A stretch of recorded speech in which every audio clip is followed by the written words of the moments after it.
Buenos días, clase. Hoy vamos a tratar un tema muy importante para el examen de lenguaje y es el ensayo.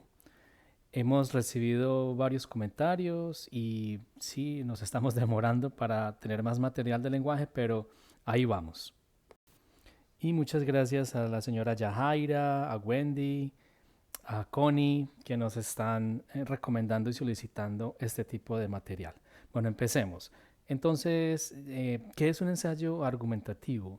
Bueno, la definición es un escrito en el que se propone y defiende una postura personal sobre un tema o una problemática determinada. Eso suena muy bien, pero ¿cómo lo podemos entender de una forma más simple? Imaginémonos una conversación formal. Y para tener una conversación formal, pues imaginémonos que estamos hablando con el pastor de la iglesia, con la maestra de nuestros hijos, con el supervisor de uno de nuestros amigos, con el médico, etcétera. Con personas así vamos a tener un lenguaje formal, ¿cierto? No vamos a decir cosas como a que no te imaginas o a poco o no te vas a poder imaginar lo que te voy a contar. No, no vamos a decir cosas así. Vamos a ser muy formales y vamos a tener un lenguaje muy estándar. ¿Ok? Entonces, ese es el mindset. Vamos a imaginarnos que vamos a tener una conversación formal. ¿Ok? Y como siempre, no olvides suscribirte y activar las notificaciones. Los canales pequeños no te van a recomendar videos a menos que actives las notificaciones. Bueno, siempre recordar cuál es el objetivo, ¿cierto? El objetivo es pasar el examen de lenguaje. Y para eso tenemos que pasar el ensayo. El ensayo cuenta con un 20% de la nota del examen de GED de lenguaje. Pero también es cierto que si no pasas el ensayo no vas a pasar el examen. Entonces, sí, es un 20%, pero es un 20% obligatorio, ¿cierto? Tienes que tener una evaluación positiva en el examen. Bueno, y entonces, ¿cómo vamos a hacer? Bueno, ya sabes que son 45 minutos y en esos 45 minutos tienes que hacer todo. Tienes que leer, tienes que planear y tienes que escribir. 45 minutos suena como bastante para escribir una cartita, pero en realidad es poco, ¿sí? Entonces hay que ser estratégicos. Vamos a ver entonces de qué se tratan estas estrategias. Y no olvides que el ensayo también lo llaman respuesta extendida en el GED, ¿ok? En este video vamos a usar un ensayo y un prompt que sale del sitio oficial del GED. Te voy a dejar el link en la descripción para que practiques más porque allí hay más ensayos y más prompts para que practiques, ¿ok?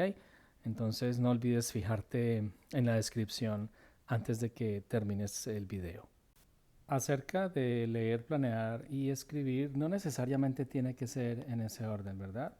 En esto no todos los tutores o instructores se ponen de acuerdo o nos ponemos de acuerdo. Yo creo que eso también depende mucho de las habilidades del estudiante y qué tanto nivel de confianza se tenga, ¿sí? Yo pienso que planear puede ser incluso antes de leer, aunque hay que leer al menos la pregunta. En el examen de GED, en algunas ocasiones la parte de la respuesta extendida o el ensayo viene con una pregunta. Si tú ves la pregunta, como por ejemplo en este caso que lo tomé del sitio de GED oficial, eh, para este ensayo dice, la pregunta empieza con, ¿están listos los preadolescentes para usar teléfonos celulares? Entonces, luego de que tú ves esa pregunta, prácticamente de forma inmediata, tú ya sabes de qué se trata absolutamente todo, ¿sí? Las fuentes van a hablar a favor o en contra del uso de celulares por los preadolescentes, ¿cierto? Y en este momento tú ya tienes la capacidad de decidir cuál argumento o cuál posición vas a adoptar. Si estás de acuerdo con el uso de los celulares o si estás en contra del uso de los celulares.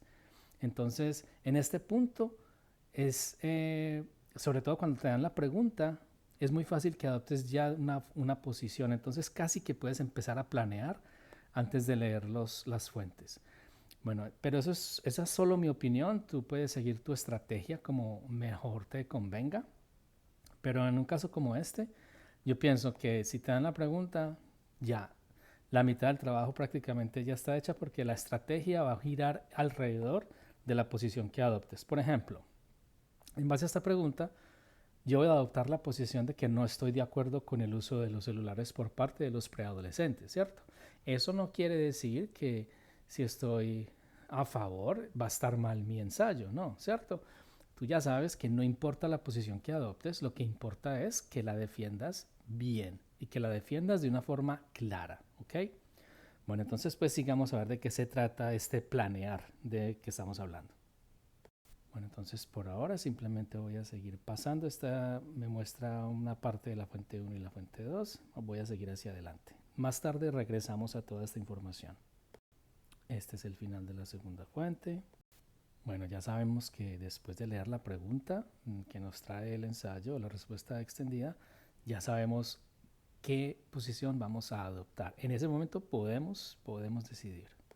Bueno, entonces recordemos que en nuestro caso la pregunta es si están listos los preadolescentes para usar teléfonos celulares. Bueno, como te dije anteriormente, yo voy a escoger una posición de que no están listos, pero fácilmente hubiera podido escoger la posición contraria y no hay ningún problema. Recuerda que no hay una respuesta correcta o incorrecta en cuanto a la posición que quieras defender. Eso no existe. Puedes escoger o defender cualquier posición, ¿ok?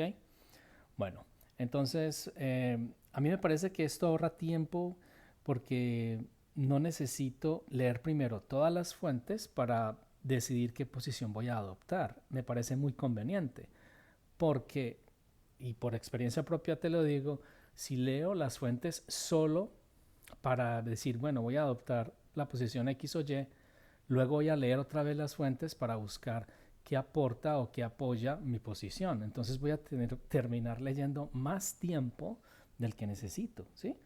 Pero de nuevo, es a medida que vayas practicando con todos estos ensayos, vas a ir puliendo tu propia estrategia. Se trata es de practicar. Esto no tiene mayor ciencia, ¿ok? Entonces, luego de que ya escoges tu bando, pues obviamente que por esto vamos a entender la posición. Entonces, mi bando en este momento es que yo no estoy de acuerdo con los celulares para los preadolescentes, ¿cierto? Estoy en desacuerdo con el uso de celulares para los preadolescentes, los voy a llamar niños aquí. ¿Okay? Esa va a ser mi posición y es lo que voy a defender. Entonces, ¿cómo sigue pues el plan pues de trabajo? ¿Cómo vamos a asumir este reto? Sabemos que tenemos dos fuentes, ¿sí? Y hay que leer ambas fuentes. En la medida en que vamos leyendo ambas fuentes, vamos a buscar fragmentos que apoyen nuestra posición. Entonces yo voy a buscar fragmentos que apoyen el no uso de celulares para los niños, no celulares para los niños. Esos son los fragmentos en los que me voy a enfocar. Entonces, aquí puedes ver, vamos a ampliar esto un poquito. Aquí vemos mejor, ¿sí? Entonces, estamos buscando dos fragmentos a favor. Estamos buscando dos fragmentos positivos, ¿sí? Aquí vemos en fuente 1, vamos a buscar un fragmento positivo y probablemente uno negativo. Y en la fuente 2, igual, ¿sí? Pero puedes ver que la parte de el fragmento en contra dice un 1. Solo vamos a buscar un fragmento de la fuente, un fragmento que está en contra de nuestra posición. Con uno es suficiente. Entonces vamos a buscar dos positivos y uno negativo. ¿Ok? ¿Ve? Quedó como una carita. Entonces, dos positivos y uno negativo. Perfecto. Entonces, este formato de trabajo para responder al ensayo exige que respondamos la pregunta. La pregunta es que los preadolescentes, mi respuesta a la pregunta es que los preadolescentes, voy a resumir las palabras para no demorarme mucho, no están listos para el uso de celulares. ¿Ok? Bueno, y de mi cabeza de las fuentes, de nuestra mente, de nuestra cabeza, de nuestra experiencia, nuestras opiniones, vamos a sacar tres posibles razones, ¿sí? Bueno, entonces, ¿qué posibles razones puedo tener yo para no estar de acuerdo con que los niños usen celulares? Bueno, primero, em, digamos, el riesgo de eh, cyberbullying, que es tan frecuente, ¿cierto? Esto se llama en español acoso cibernético.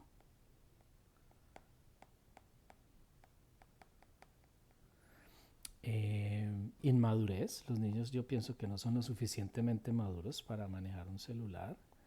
Inmadurez. Y el tercero lo voy a poner como eh, riesgo. No solo al acoso cibernético, sino a otras cosas, ¿sí? Puede ser um, a trata de blancas, como llaman por ahí, la trata de personas, la exposición a material inapropiado, exposición a material inapropiado, etcétera. Entonces ya tengo más o menos mis tres razones, ¿sí?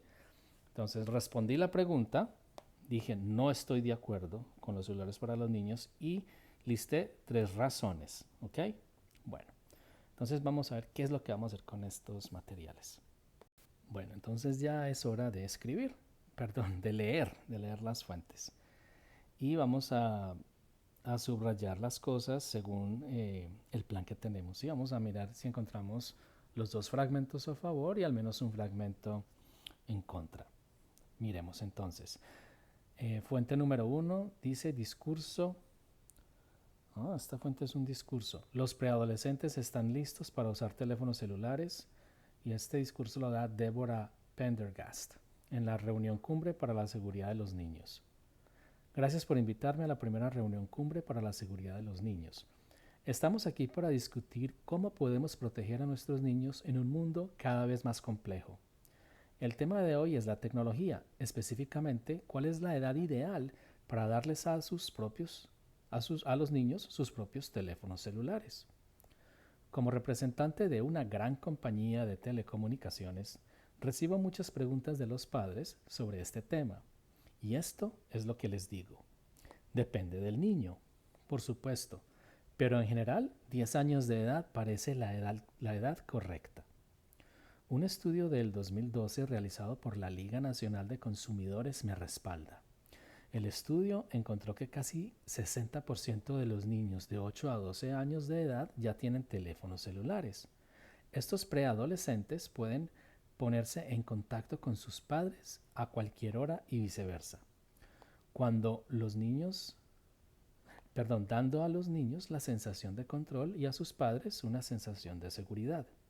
Caroline Knorr, del grupo Sentido Común de los Medios, dice: queremos que nuestros niños sean independientes, que puedan caminar de la escuela a la casa y jugar en el patio sin nosotros. Seguimos leyendo la fuente 1. Queremos que tengan esa antigua y divertida experiencia de andar solos y los teléfonos celulares pueden ayudar a lograrlo. Imaginen el siguiente escenario.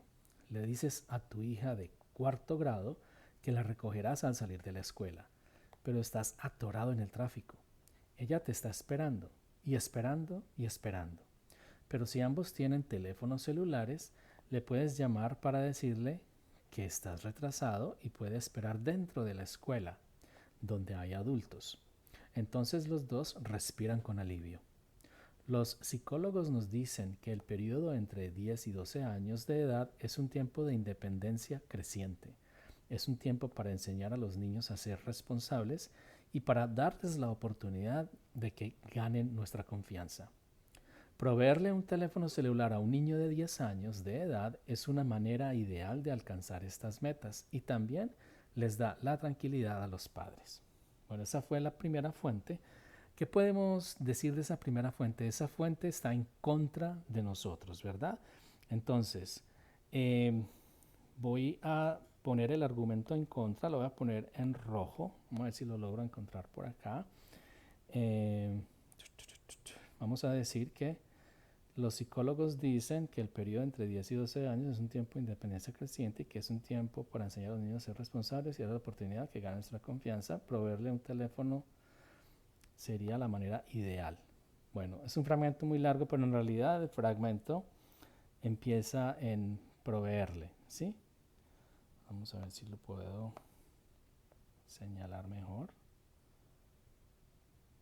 Este sería un fragmento en contra de mi posición, porque yo no estoy de acuerdo con darle celulares a los niños, pero aquí dicen lo contrario: proveerle un teléfono celular a un niño de 10 años de edad es una manera ideal de alcanzar estas metas. ¿Cuáles metas? Las de independencia creciente y también de dar tranquilidad a los padres. Bueno, entonces por ahora en la fuente 1 no vimos nada que nos ayude a defender nuestra posición. Vamos a ver si la segunda fuente lo tiene. Miremos. Fuente 2, discurso. Esperen hasta que sean mayores. Por Linda Sidner, reunión cumbre para la seguridad de los niños. Buenos días. Abordo este tema como madre y como maestra veterana de los llamados preadolescentes. Me encantan los niños de esta edad por su curiosidad y energía, pero esas mismas cualidades pueden dar lugar a problemas si no son supervisados por adultos. Es por eso que dar a los niños sus propios teléfonos en realidad los hace menos seguros, no más seguros. Creo que la mejor edad para tener un teléfono celular es los 16 años, el momento en el que consideramos que los niños ya crecieron lo suficiente como para aprender a manejar un auto. Pero incluso a esa edad, los padres deben establecer límites claros sobre el uso del teléfono, porque están menos seguros los preadolescentes cuando tienen un teléfono. Por un lado, los padres pueden ser inducidos a una falsa sensación de seguridad si sus hijos tienen teléfonos. Pueden llegar a no tener cuidado de saber dónde y con quién está su hijo pensando: siempre lo puedo localizar por medio de su teléfono.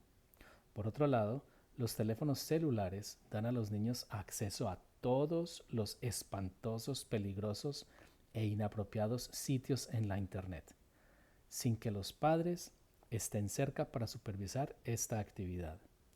Pero quizá el aspecto más preocupante de dar teléfonos celulares a los niños es el aumento del acoso cibernético o del acoso por mensajes de texto. El acoso por mensajes de texto significa usar el teléfono celular para enviar mensajes de texto crueles, vergonzosos o falsos a una persona o acerca de ella. En un estudio, la investigadora Elizabeth Englander encontró que al llegar a la escuela intermedia, más del 90% de los niños reportan que utilizan sus teléfonos celulares para enviar textos o entrar a la Internet. También encontró que en los grados 3 a 5, entre 14 y el 19% de los niños reportan haber sido víctimas de acoso cibernético. ¿Qué tal si fuera tu hijo quien estuviera siendo víctima de esta crueldad? O quizá todavía peor, ¿qué tal si tu hijo fuera el acosador? Sencillamente los niños de esta edad no están suficientemente maduros para manejar esta tecnología y no debemos esperar que lo estén. Nuestro trabajo como adultos es protegerlos. Por eso digo, es mejor esperar. Excelente. Entonces sí, vemos que en esta segunda fuente vamos a encontrar fragmentos que apoyan la posición que adopté de no teléfonos a los niños. Entonces miremos el resaltador y empecemos a buscar. Dice que los teléfonos celulares dan acceso a los niños a sitios peligrosos en la Internet, sin que los padres estén cerca para supervisar la actividad. Ese sería un argumento que apoya mi posición, ¿cierto? Ese sería uno de los positivos. Ya encontramos el negativo en la primera fuente, ¿cierto? Ahora estamos buscando los dos positivos. El otro que sería pues positivo en el sentido de que apoya mi argumento sería que los niños, este está bueno, hay varios, no hay dos, aquí hay como 4 o 5, pero para darle más como celeridad a este proceso dice: Los niños de esta edad no están suficientemente maduros para manejar esta tecnología y no debemos esperar que lo estén, ¿cierto? Porque son niños. Y dice que es mejor esperar. Bueno, entonces ya tenemos los dos que apoyan y el que ataca. Vamos entonces a seguir con nuestro plan. Bueno, entonces aquí voy a colocar el primer argumento. El primer argumento a favor, cambiamos el color, es que los celulares dan acceso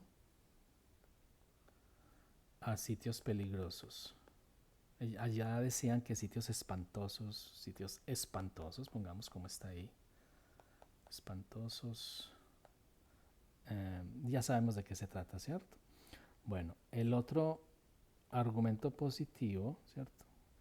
O no positivo, sino que está a favor de nosotros es que, déjenme yo miro, el niño no está lo suficientemente maduro. Suficientemente maduro. Bueno, y ahora vamos a buscar un argumento en contra.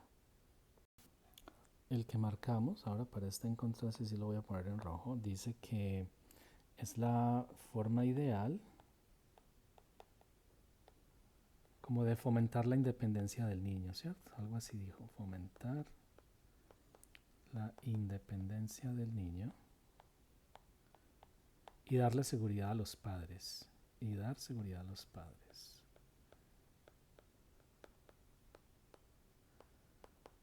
Bueno, aquí estoy limitado por el espacio, pero ahí más o menos vamos viendo.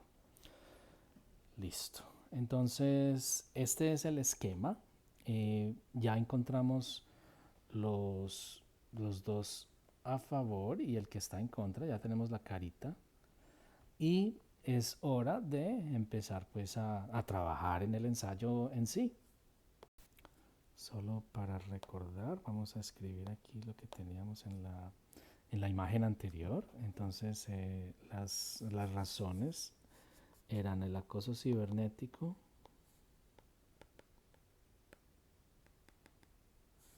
la inmadurez del niño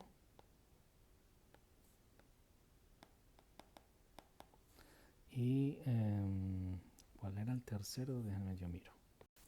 Era el riesgo de acceso a sitios inapropiados. Riesgo de acceso a sitios inapropiados. Obviamente inapropiados para un niño, ¿cierto? Bueno, y la pregunta era que no estábamos, la respuesta a la pregunta era que no estaba de acuerdo. No estaba de acuerdo con celulares para niños, con celulares para niños. Listo. Bueno, entonces más o menos esto es lo que necesitamos para empezar a escribir como locos, para hacer ese ensayo que te va a catapultar a pasar ese examen de lenguaje, ¿sí? Bueno, antes de seguir, quiero hacer énfasis en un par de cositas. La primera es que cada que citemos uno de los fragmentos, tenemos que decir, o sea, cada fragmento debe decir cuál fuente, el nombre de la fuente y quién lo dijo. ¿Y quién lo dijo? Estas dos cosas, fuente y quién. Entonces, este es el nombre de una persona y la fuente, por ejemplo, la primera fuente en este ensayo era la primera fuente era un discurso y la segunda yo creo que era como una especie de conferencia. Es simplemente mirar cuál es el nombre de ese discurso y el nombre de la persona que dio el discurso o de la que está hablando. O también hay que poner atención porque a veces en esas fuentes citan otras fuentes. Entonces la fuente puede ser diferente a las dos que nos están dando. Puede ser una fuente implícita, una fuente externa o extra que nos metieron ahí de contrabando. Entonces simplemente pon atención a eso. A cuál es la fuente y quién lo dijo. Bueno, y una forma muy apropiada de citar estas fuentes, estos fragmentos, ¿sí? Es utilizar estas palabras que están aquí en rojo. Como sugiere, das el nombre de la fuente. Como se sugiere en el discurso para la seguridad de los niños, la doctora bla bla bla afirma que, ¿cierto? O como se comenta en, en el texto bla bla bla, o como anota tal persona en tal fuente, o como expresa tal persona en tal fuente. Estas cuatro palabras son muy recomendables para citar, para empezar a citar pues los fragmentos, como para citar las fuentes. ¿Qué quiere decir esto? Ay, no sé, solamente sugiere, comenta, anota y expresa son buenas. No, mi recomendación es, haz una lista de palabras que te sirvan para empezar a hablar o traer la fuente, ¿sí? Este va a ser como la especie de anzuelo para traer la fuente a tu ensayo. No quiere decir que sean las únicas. Puedes tener palabras mucho mejores que estas cuatro, utilízalas. Pero cuando estés practicando y estudiando por tu cuenta, coge esas tres o cuatro palabras y úsalas con mucha frecuencia. Acostúmbrate a usarlas. Acostúmbrate. Y cada vez se te va a hacer mucho más fácil hacer los ensayos porque ya tienes esa programación de que cuando traes una fuente vas a usar, oh, como se comenta en bla, bla, bla, bla, bla, o como expresa la doctora, bla, bla, bla. Cuando ya estás acostumbrado, acostumbrada a esas tres o cuatro palabras, se te va a hacer muy fácil. No necesitas aprenderte 10 o 20, porque es que vamos a traer solamente dos fragmentos a favor y uno en contra. O sea que solo necesitas en realidad unas tres o cuatro palabritas para traer esas fuentes, ¿ok? Trata de usar de forma muy eficiente ese recurso mental que tienes y no sobrecargarte. Entonces yo por eso solamente traje cuatro. No son las mejores, pero me gustan y me parecen sencillas y fáciles de recordar. Trata de usarlas, ¿ok? Bueno, algo muy importante que te va a hacer brillar en el ensayo es que traigas ese fragmento en contra, ¿sí? Pero ojo, tienes que tener mucho cuidado porque ese fragmento en contra es peligroso. Lo tienes que saber usar. Porque si de una forma eh, como eh, muy seca, simplemente traes ese fragmento en contra y no dices nada de ese fragmento en contra, la persona que está leyendo tu ensayo va a decir, pero ¿y esto qué fue? ¿Está en contra o está a favor? ¿Cierto? Entonces, el propósito de traer ese fragmento en contra de tu opinión es que tú lo vas a atacar. O sea, si traes algo que está en contra tuya, tú te vas a defender. Tienes que destrozar ese argumento, tienes que destrozar ese argumento, ¿ok? Porque si no, el evaluador va a quedar confundido o confundida. Luego de que va a leer tres fragmentos, dos apoyando una idea y uno en contraposición a esos dos anteriores, va a decir, bueno, entonces, este señor, esta señora, ¿qué es lo que me está queriendo decir? Yo no tengo ni idea qué está defendiendo, ¿cierto? Entonces, primero, no te dé miedo a ser repetitivo. Eso es bueno, eso es bueno. Porque si en la introducción, cuando respondes la pregunta, ¿te acuerdas cuando empezamos el plan? Dice responder la pregunta. Allí ya básicamente en tu mente ya estás listo y preparado para empezar a, a edificar palabras, frases que soporten o que apoyen lo que tú opinas. Porque el ensayo no es solamente traer fragmentos del texto. Copy-paste, eso no tiene pies ni cabeza. Tú tienes que tener tus propias opiniones. Recuerda que como empezamos este plan, esta estrategia es que vas a responder primero a la pregunta, vas a responder la pregunta y segundo, vas a dar tres razones por las cuales tomaste esa postura. No tienen que ser tres párrafos, solamente tres razones que tú tengas claras y que te van a ayudar a organizar tus ideas cuando ya estés escribiendo. ¿Ok?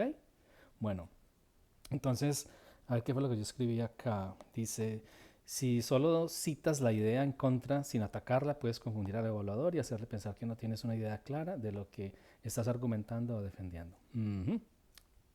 Perfecto. Bueno, yo tenía muchas dudas acerca de si les traía este tip, este pro tip. ¿Por qué? Porque no quiero que les dé ansiedad, ¿sí? Yo pienso que si uno evita el uso de la palabra yo, te sube de estatus inmediatamente el ensayo. Te lo sube. ¿Ok? Em, vamos como ejemplo de cómo evitar el usar el yo. Vamos a trabajar una pequeña introducción, ¿sí? Recuerda, si no viste mi video anterior acerca del ensayo, el ensayo está compuesto, imagínate un sándwich o una hamburguesa. Los panes son la introducción, el pan de arriba es la introducción y el pan de abajo es la conclusión. Y en el medio tienes la carne y las verduras y todo lo demás, ¿cierto? En el medio tienes los dos argumentos que apoyan tu postura y el argumento que ataca tu postura y que tú vas a destrozar, ¿ok? Bueno, entonces empecemos con el pan de arriba, ¿sí? Con la introducción. Vamos a ver un pequeño ejemplo. Lo siento, yo sé que este video está quedando muy largo, pero no encontré otra forma. Bueno, entonces dice, me gusta esta definición. Dice que la introducción es como el trailer de una película que muestra de qué se trata y la postura que vas a defender. La introducción debe mostrar tu posición de forma clara, ¿ok? Y es exactamente de lo que se trata la introducción. Es el trailer, es el preview de la película. Cuando tú ves un trailer, tú sabes si la película es de acción, si es de romance, si hay un héroe, si alguien muere, si hay batallas. O sea, tú prácticamente tienes una idea de qué esperar de la película, ¿ok? Entonces, eso mismo es la introducción. Vas a hacer como un trailer de lo que se viene en tu ensayo. Miremos un ejemplo. Quiero empezar con un ejemplo que muy generosamente una, una estudiante me compartió como para preguntar si la introducción estaba bien. Este es otro ensayo con unas fuentes totalmente diferentes, pero de todas maneras es válido examinar, ¿cierto? Examinar la introducción. Recuerden que el hecho de escribir la palabra yo no significa que la introducción esté mal. Recuerden pues, aunque yo lo sugiero, mi sugerencia siempre es evitar usarla, pero si lo usan, pues no hay problema. Pero el caso es que en la introducción tú estableces cuál es tu posición y más o menos lo que espera el evaluador encontrar en el resto del ensayo. Entonces, en esta introducción dice, yo pienso que los dos artículos de Kai Fernández y Sofía Thomas, ambos hablan sobre si se debe dar clase a los padres primerizos. Bueno, entonces, en esta fuente, en esta introducción, simplemente nos están como hablando de cómo son las fuentes, de quién era la fuente y más o menos de qué se trataban las fuentes. No estamos adoptando una posición. Entonces, yo pienso que una forma de mejorar esta introducción sería tener esa claridad, porque recuerden, esta es la primera impresión con el evaluador. Si en la primera impresión, que es la introducción, no establecemos de una vez cuál es nuestra tesis, cuál es nuestra postura, qué es lo que estamos defendiendo, le vamos a poner mucho trabajo al evaluador y no nos va a tratar de muy buenas maneras, ¿ok? Entonces, que esa introducción sea ese trailer, que esa introducción diga, mi posición es esta y lo que se puede esperar es esto, ¿ok? Entonces, miremos a ver cómo se podría mejorar un poquitico esta introducción. Miren, por ejemplo, como este inicio. A pesar del continuo debate acerca de dar o no dar clases a padres primerizos, es evidente que nuestra intuición nos prepara suficientemente para el rol de padres. Entonces, la diferencia más grande que hay entre esta introducción y la anterior es que aquí se muestra nuestra posición. Aquí nos dice que la intuición es suficiente, no necesitamos clases, ¿ok? Y obviamente yo siempre en lo personal trato de evitar el uso del yo. No usé el yo y eso te hace ver como en un nivel un poquito más elevado al momento de escribir tu ensayo. Recuerda que aquí estamos para pasar el ensayo, no para convertirnos en ensayistas profesionales buscando el premio Nobel de literatura. Aquí estamos tratando de pasar el ensayo con estrategias y tips que nos ayuden a mejorarlo lo suficiente como para que el evaluador diga, este ensayo está bien, ¿ok? Entonces, en este segundo intento, ¿cierto? En esta segunda versión, no usé el yo, dije más o menos de qué se trataban, ¿cierto? Las cosas que íbamos a ver, que eso es acerca de si se dan clases a los padres primerizos o no, y dejé clara mi posición. Dije que nuestra intuición nos prepara lo suficiente para el rol de padres. Entonces, esto es un trailer que es un poco más aceptable, ¿cierto? Que el anterior, porque en el anterior no nos dijeron de qué se trataba la película, ni quiénes eran los buenos ni los malos, nada, ¿cierto? Entonces, hay que tratar de que esa introducción sea ese trailer, de que dejemos totalmente establecido cuál es nuestra posición. Perdón, yo sé que estoy muy repetitivo, pero yo creo que la ocasión lo amerita. Bueno, y entonces, ¿cómo quedaría más o menos el principio de una introducción en el ensayo que estamos trabajando hoy? Bueno, pues esto fue lo que yo escribí. Miren ustedes qué piensan. A pesar de la continua discusión acerca de dispositivos electrónicos para preadolescentes, es claro que, aquí tengo un typo, es claro de que los niños menores de 12 años carecen de las herramientas suficientes para navegar de forma segura el uso de los celulares. Bueno, entonces, en esta introducción no usé el yo, ¿sí? Yo siempre trato de alejarme del yo porque te hace pensar, te hace percibir como si fueras más profesional, como si supieras bastante de cómo escribir un ensayo cuando no utilizas el yo. Entonces simplemente hablé de que hay una continua discusión y casi siempre uso eso. A pesar del continuo debate, a pesar de la continua discusión, a pesar de las diferentes opiniones, cosas así, siempre como que uso la misma entrada para introducir el tópico, que es acerca de dispositivos electrónicos en preadolescentes, específicamente celulares, y dejo totalmente establecido de que los niños menores de 12 años carecen de las herramientas suficientes para utilizar de forma segura los celulares. Entonces dejé establecida mi posición. La persona que está evaluando mi ensayo va a saber qué esperar a partir de allí. Que me voy a encargar de defender mi posición de por qué estoy en contra del uso de celulares o de darle celulares a los niños. Entonces, más o menos de eso se trata. Entonces, la introducción debe dejar muy, muy claro eso. Bueno, yo creo que voy a dejar hasta aquí. Me extendí demasiado, les pido disculpas. Recuerden, más o menos este es como la forma en que yo estoy recomendando que utilicen esta herramienta de planeación.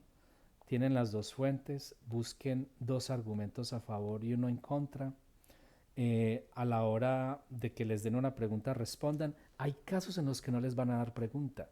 Entonces usted se la va a imaginar, porque si van a hablar, por ejemplo, por decir algo, la fuente uno habla a favor de los impuestos y la fuente 2 habla en contra de los impuestos, pues tú ya sabes que te vas a imaginar la pregunta de que si tú estás a favor o en contra de los impuestos. Entonces tú vas a decir, por decir algo, estoy a favor de los impuestos porque a partir de allí se ofrecen servicios y beneficios a la población. O vas a decir, estoy totalmente en contra de los impuestos porque nos merman mucho el poder adquisitivo. O sea, cualquier posición va a ser válida. Recuerda, no importa si estás a favor o en contra. Lo importante es que defiendas las cosas bien. Bueno, entonces aquí les dejo pues si quieren le toman un screenshot. Es como, estoy pensando si tal vez debiera ser como un pequeño PDF y poner el link en la descripción, pero no sé, no sé.